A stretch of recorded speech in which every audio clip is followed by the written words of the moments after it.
Hi, this is Brennan Davis from Bedrock Games and the Bedrock blog, and today I'm going to be talking about Dragon Swamp. This is a 1969 film directed by Lo Wei and starring Cheng Pei-Pei.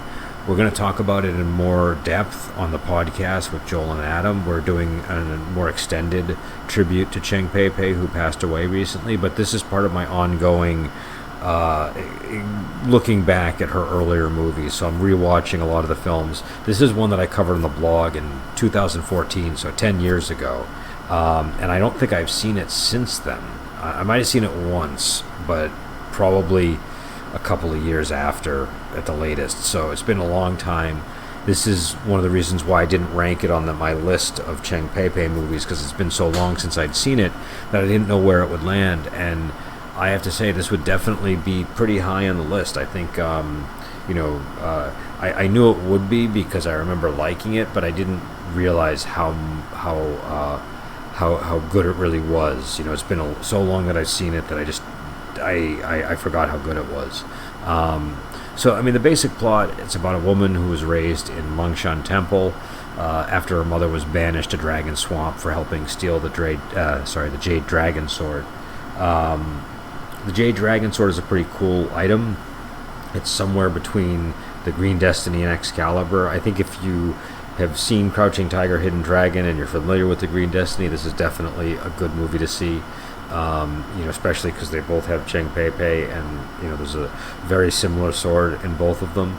I don't know what the source material is in this one, so I don't know if there's any connection. I know that Lo Wei, the director, wrote the screenplay, but I don't know if he was drawing on a wuxia story that's in any that's related to the story that Crouching Tiger, Hidden Dragon is based on, but it doesn't look like it to me. This looks like it's set much earlier, but it's hard to tell when you have these late 60s versus a more modern movie. But basically, if I remember correctly, the Jade Dragon Sword is a sword that I think they said it killed a Buddha or it killed an enlightened person, and so it's become sort of this powerful sword that's also supposedly will curse the family of anybody who wields it. And this temple is in charge of protecting it, and a man tries to steal it, and he seduces I'm going to give some spoilers here, but basically in this movie Cheng Pei-Pei plays two characters, and so he seduces the first character she plays, Fan Ying, who's a member of the temple, and she helps him steal it or something, we're not entirely clear, and the temple banishes her to Dragon Swamp, and they reclaim the sword from this guy. And then 20 years later, Cheng Pei-Pei is playing her daughter Ching-Er, and she has to go recover the sword because it's been stolen again, and she meets her mother, and she ends up going on this adventure to reclaim the sword. That's not a very good overview of the story, but it's a really cool movie. And again, I don't want to go into too much detail, but I'll just say that it has a lot of really nice sets. It's got some wonky effects, but some effects that are really good. And the effects that really stand out, and the part of the movie that really stands out for me, is Cheng Pei-Pei playing two different characters, the mother and the daughter, and not only is she playing them as distinct characters, which really works, but she actually has some very dramatic scenes with herself, and you really wouldn't notice. Like it doesn't stand out. I think because of the way that the film is shot, it works really well, but also because she makes it believable, it works really well. So it's I don't know. I think it's a really good performance on her part, and she also looks a little bit more glamorous in this movie, at least for the role of the mother. The mother is a sort of recluse who lives in a cave in Dragon Swamp, and she's been eating look like Komodo dragon gallbladders or something to preserve her youth. So she wears more makeup than the Ching-Er character, and so she has a bit more of a glamorous look than she sometimes has in these kinds of movies. So it's an interesting contrast between the two characters. It's also interesting to see her playing this kind of character. Another thing about this movie that I really like is the sword play is really good. Everybody does a really good job, but as a Cheng Pei-Pei movie, it's just, like I've said in other podcasts, I feel like every film you see her getting better and better, and this is one where you really, especially in a fight in the early portion of the movie and in the later portion of the movie, you really see that that just improvement over time as she becomes more comfortable with the weapons. And this is definitely sort of, people call her Queen of Swords. This is definitely one of her Queen of Swords movies. You see her wielding like a sort of a more standard sword, but also wielding this Jade Dragon sword, which is kind of a shorter but very cool blade. So again, if I were to do that list again, I would have changed it to 1 through 8, and this would have probably been somewhere in the 3 to 4 zone on that list. I'd have to look at the list again to definitively say that, but much better than I remembered it being. I mean, I remembered it being good, but I didn't remember how good it was. It's got a lot of really cool reveals. I know I gave one away, but I didn't give away all the reveals. It's got a lot of really cool dramatic moments. The characters are interesting. Even the bad guys are interesting. It's a rare movie where you get like really evil bad guys who still manage to be more well-rounded characters and kind of go on a complete journey over the course of the movie. I really love the whole Dragon Swamp setting too, and I love the introduction of the movie where they banish this character, and the early leg of the film is the daughter kind of going and making her way through the dangerous terrain of the swamp and finding the mother.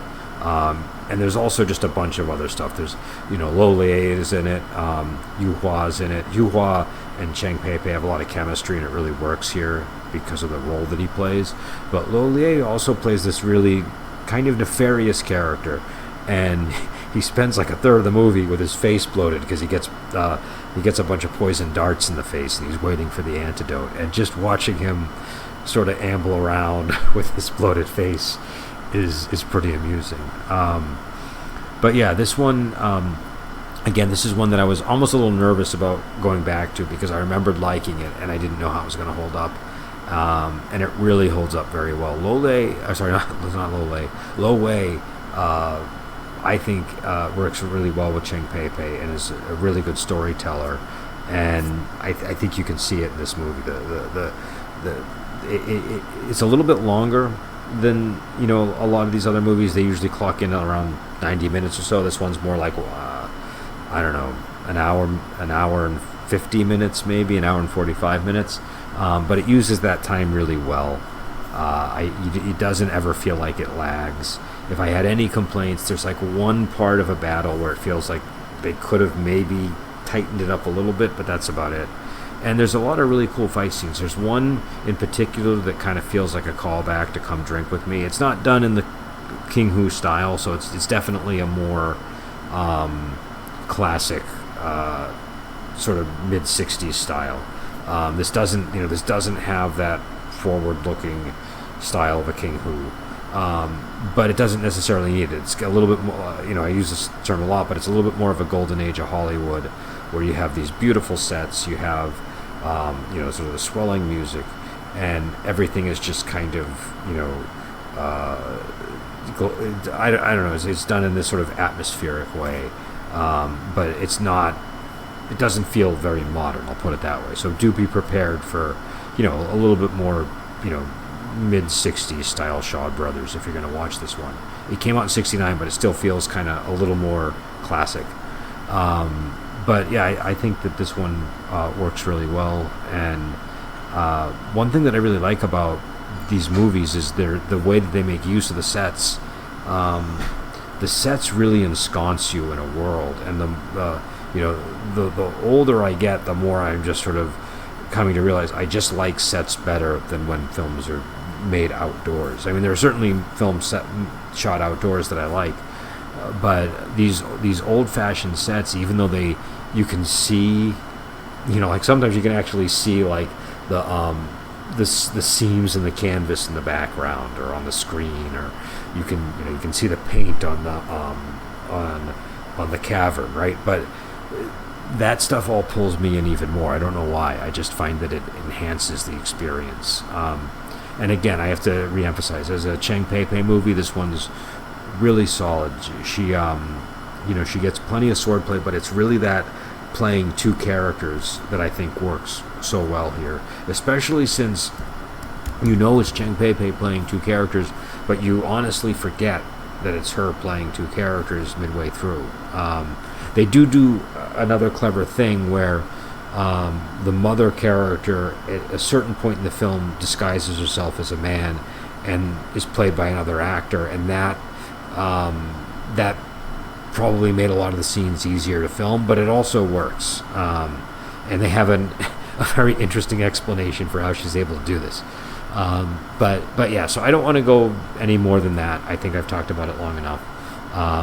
We will talk about this probably this weekend or next weekend. I don't know what the schedule is going to be on it, but we will talk about this in more depth. I'll have more clear thoughts on it. This is just sort of an initial thing. In the meantime, if you want, you can go check out my review. Again, I have one from 2014 August, so actually almost exactly 10 years from today. If you go to the Bedrock blog website and go to the Wuxia Inspiration Reviews, just scroll down, you'll see Dragon Swamp. I don't even know what I said in that one, so hopefully I had the same opinions, but you never know. But again, this was a good movie. I would say well above average, and it's definitely worth checking out. I think Shout Factory has it in a box set, a Shaw Brothers box set. I forget which volume, but it's also available on their channel on Amazon. For this discussion, I watched it on Amazon, but I do have the Shout Factory DVD, and I do a Blu-ray, and I have an old Blu-ray that again, I haven't seen in ages. Probably doesn't hold up on my current screen. But yeah, so consider checking this one out again, especially if you like the Green Destiny angle of Crouching Tiger, Hidden Dragon. I think you'll find this movie interesting, and also I think this is like a really standout Cheng Pei-Pei performance. So with that, I will let you go, and I will talk to you later.